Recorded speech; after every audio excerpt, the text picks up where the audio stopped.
सबसे पहला, आप अगर भारत के नक्शे में इमेजिन करो, हमारा जितना भी केरल साइड से, कर्नाटक साइड से रेलवे का ट्रैफिक नॉर्थ की तरफ जाता था, ईस्ट की तरफ जाता था, वो एक बहुत ही कंजेस्टेड सेक्शन के थ्रू पास होता था। जब से माननीय प्रधानमंत्री जी ने पीएम गति शक्ति पोर्टल लॉन्च किया, देश में ट्रांसपोर्टेशन सेक्टर के लिए और बहुत सारे सेक्टर्स के लिए प्लानिंग का एक बहुत अच्छा टूल एक अवेलेबल मिला, एक ऐसी टेक्नोलॉजी मिली।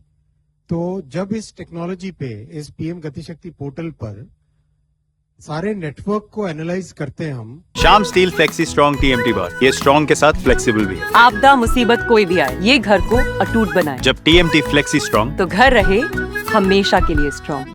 तो ऐसे ऐसे एलिमेंट्स बीच में से निकलते हैं जहां पर हमको तुरंत फोकस करके काम करने की जरूरत है। ये एक ऐसा प्रोजेक्ट है आज जो आपके सामने है। आप देखोगे, यहां पर आप फोकस करो तो चेन्नई, एमजीआर चेन्नई लिखा हुआ है, राइट, एमजीआर चेन्नई। अब उसके पास में उससे पहले एक आता है काटपाड़ी। काटपाड़ी है ना, वेल्लोर। वेल्लोर और काटपाड़ी आसपास हो गए। जितना भी साउथ के केरल से, कर्नाटक से ट्रैफिक आता था, उस ट्रैफिक को पहले एक कंजेस्टेड सेक्शन से गुजरना पड़ता था। और अगर काटपाड़ी से रेणीगुंटा यानी तिरुपति, ये लाइन को अगर डबल कर दें, इस लाइन को अगर डबल कर दें, तो एकदम लिटरली जैसे बाईपास सर्जरी के बाद में बॉडी ठीक से काम, एक हार्ट सर्जरी, एक नई आर्टरी बन जाती है, वैसा ही ये प्रोजेक्ट बहुत इंपॉर्टेंट प्रोजेक्ट है। और इसकी खासियत ये है कि छोटा प्रोजेक्ट होते हुए भी ये रेलवे के नेटवर्क में बड़ी एफिशिएंसी लाता है। तो ये प्रोजेक्ट आज माननीय प्रधानमंत्री जी ने अप्रूव किया। तिरुपति से काटपाड़ी की डबलिंग 1332 करोड़ रुपीस का प्रोजेक्ट है ये। आप इस एरिया में देखेंगे बहुत सारा एग्रीकल्चर प्रोडक्ट है, कई सारे सीमेंट प्लांट्स हैं, कई सारे पावर जनरेशन से रिलेटेड एक्टिविटीज है यहाँ पर।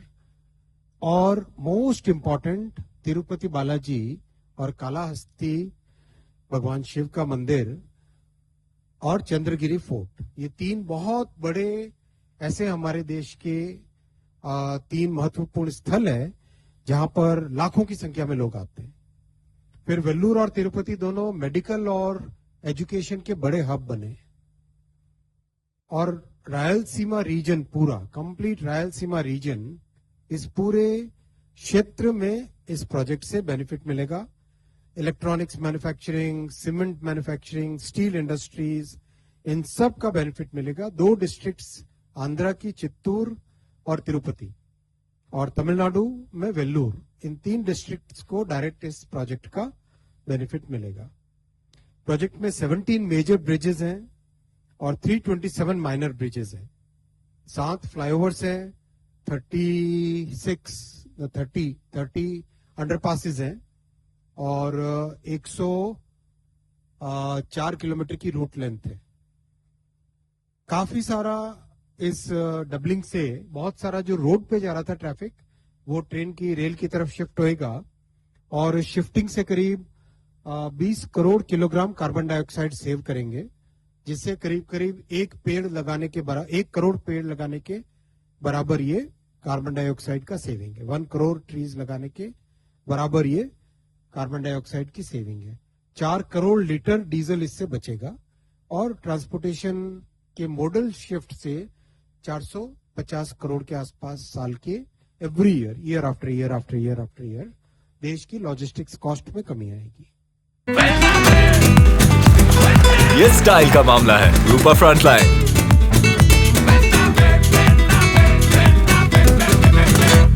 मैं सेकंड बहुत इंपॉर्टेंट प्रोजेक्ट पे आता हूं, जीरकपुर बाईपास। अगर आप चंडीगढ़ को ध्यान में दें तो चंडीगढ़ के पास में बहुत ही प्लान्ड वे में पंचकुला, मोहाली डिस्ट्रिक्ट में पंचकुला और जीरकपुर 2 बड़े शहर बसाए गए जो कि प्लान्ड सैटेलाइट टाउन्स हैं। जीरकपुर बेसिकली 2 नेशनल हाईवेज के इंटरसेक्शन पर स्थित है।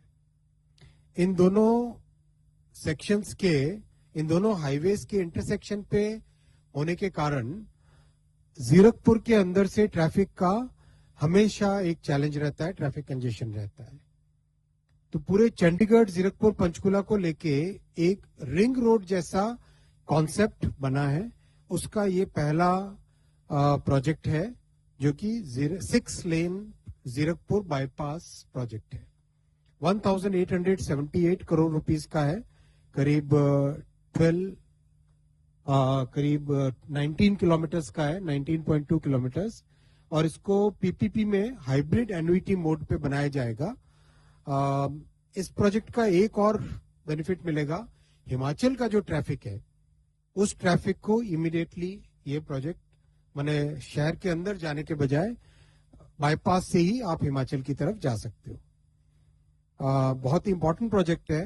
कंप्लीट इस एरिया का डीकंजेशन होगा, चंडीगढ़, जीरकपुर, पंचकुला का डीकंजेशन इससे होगा, और हाईली अर्बनाइज्ड एरियाज है, इसमें से पास होना आसान होगा।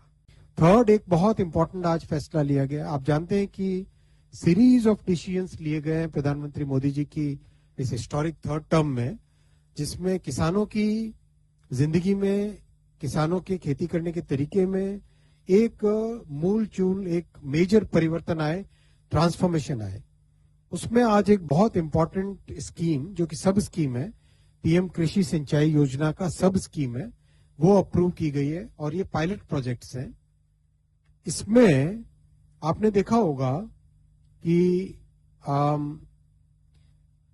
डैम से बड़ी कैनाल आती है, बड़ी कैनाल से छोटी कैनाल आती है, छोटी कैनाल आने के बाद में पानी जनरली कच्चे कैनाल, छोटे जो खेतों के अंदर जाने वाले होते हैं, उस तरह के कैनाल से, उस तरह के ड्रेन से पानी खेत के अंदर आता है। आप इमेजिन करो, एक ओपन कैनाल है, उसमें कितना पानी वेस्ट होगा।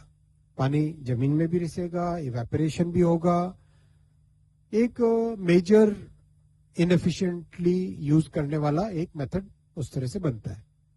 क्या इसमें टेक्नोलॉजी का उपयोग करके एफिशिएंसी लाई जा सकती है? ये प्रधानमंत्री जी ने, जब वे गुजरात के मुख्यमंत्री थे, तब माननीय मोदी जी ने बहुत कई तरह के इस तरह के प्रयोग सक्सेसफुली और बड़ी संख्या में गुजरात में किए थे। तो अब उसी एक्सपेरिमेंट को, उसी जो गुजरात में किए हुए काम को एक नेशनल लेवल पे ले जाने के लिए ये सब स्कीम बनी है। इसमें बेसिकली बड़ी कैनाल से खेत में ले जाने के लिए, इंस्टेड ऑफ यूजिंग कच्चे कैनाल, जो मैं आपको कुछ फोटोग्राफ्स दिखाता हूं,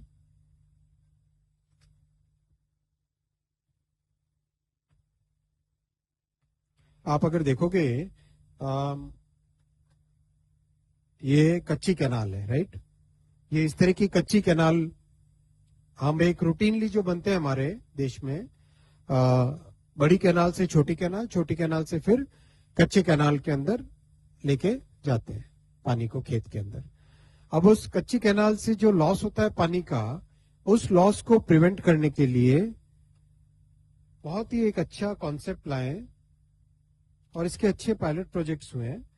बेसिकली अगर आप देखोगे, ये कैनाल है, कैनाल के पास में एक पंप हाउस बनाया, कैनाल के पास में एक पंप हाउस बनाया, उस पंप हाउस से पानी पंप किया, और pressurised pipe supply, pressurised pipe से पानी को खेत के हर हिस्से पे लेके गए, और वहां पे माइक्रो इरिगेशन, वहां पर माइक्रो इरिगेशन, तो पानी तो बचेगा ही बचेगा, पर ड्रॉप मोर क्रॉप, पर ड्रॉप मोर क्रॉप आपको, किसानों को मिलेगा। बहुत एक इंटरेस्टिंग डेटा है, आप करेक्ट कीजिएगा अगर गलत कहूं तो, कि 80% पानी देश में जितना फ्रेश वाटर है, उसका करीब 80% पानी इरिगेशन के लिए यूज में आता है। आप मुझे अभी डिपार्टमेंट से बता रहे हैं। तो इतना जब पानी यूज में आ रहा है, तो उसमें एफिशिएंसी लाना बहुत जरूरी है। इसलिए ये एक 78 पायलट प्रोजेक्ट्स हैं जो डिफरेंट स्टेट से आए हैं, उनको लेके ये सब स्कीम बनी 1600 करोड़ रुपीस की। आप इसकी इंपॉर्टेंस देखना, आने वाले समय में ये बहुत इंपॉर्टेंट स्कीम होने वाली है, क्योंकि पानी जब बचेगा तो उस पानी का उपयोग आप कई तरीकों से कर पाओगे। आप ड्रिंकिंग वाटर के लिए, दूसरे यूजेस के लिए, और जो वेस्टेज होने के कारण ज्यादा सरप्लस पानी, यानी कि बहुत सारा पानी अगर हम खेत में रखते हैं तो उसके कारण सॉइल का जो डिटीरियोरेशन होता है वो डिटीरियोरेशन भी बंद होगा। अब जैसे प्रधानमंत्री जी का आप गुजरात के स्पीच अगर सुनोगे तो पीएम साहब किसानों को समझाते थे, तब वो बहुत एक अच्छा एग्जाम्पल देते थे। पीएम साहब कहते थे कि किसानों को जब समझाते थे, उनके साथ संवाद होता था, तो कहते थे कि अगर कोई बच्चा, किसी बच्चे को अगर बुखार है तो उसको क्या तुम खूब सारा दूध पिलाओगे तो ठीक होगा क्या? इसके बजाय न्यूट्रिशन देने के लिए मेडिसिन, एक एक चम्मच दूध देने से बेटर ट्रीटमेंट हो सकता है। एक सिस्टमेटिक तरीके से, साइंटिफिक तरीके से हो सकता है। वैसा ही क्रॉप में, क्रॉप को जब प्यास लगे तब आप उसको पानी मिले, क्रॉप को जब भूख लगे तब उसको फर्टिलाइजर मिले। एक तरीके से एक साइंटिफिक एआई का यूज करके, आईओटी का यूज करके, सेंसर्स इतने तरह के हैं, स्काडा यूज करके, इन सब का यूज करके, जियो स्पेशियल डेटा यूज करके, सैटेलाइट से जो स्टडी हो रही है वो देख के, कैमराज से देख के क्रॉप की क्या कंडीशन है वो देख के, इन सब को अगर ढंग से करें तो क्रॉप यील्ड भी इंप्रूव होगी और वाटर का यूज भी कम होगा। तो इन सब चीजों को ध्यान में रखते हुए finally right amount of water at right point of time, right amount of water at right point of time, इस ऑब्जेक्टिव को लेके ये प्रोजेक्ट किया गया है। और ये बहुत इंपॉर्टेंट प्रोजेक्ट है देश के लिए, क्लाइमेट चेंज के लिए, वाटर रिसोर्सेज के यूज के लिए, और किसानों की इनकम बढ़ाने के लिए, किसानों की क्रॉप को और बेटर कंडीशन में लाने के लिए। ये डिटेल इसके आपके काम आएंगे। आप सब आपको शेयर किया ही जाता है, वैसे पीपीटी शेयर करते हो, पीपीटी ये शेयर करेंगे। डिटेल में किस तरह से कन्वर्जेंस लाना, कैसे एक मास्टर प्लानिंग करना, कैसे एक एरिया बेस्ड अप्रोच करना, कैसे टेक्नोलॉजी का यूज करना, कैसे फार्मर्स को सेल्फ गवर्निंग स्ट्रक्चर्स में ऑर्गेनाइज करना, जिससे कि गवर्नमेंट और फार्मर्स के बीच में एक पार्टनरशिप वाला मोड आए और दोनों एक दूसरे के सहयोग से काम करे। उस थॉट प्रोसेस के साथ ये प्रोजेक्ट हाथ में लिया। करीब 80,000 फार्मर्स के साथ स्टार्ट करेंगे इसको, और स्टार्ट करके फिर उसका जो अनुभव आएगा उसके हिसाब से इसका आगे फैसला लिया जाएगा।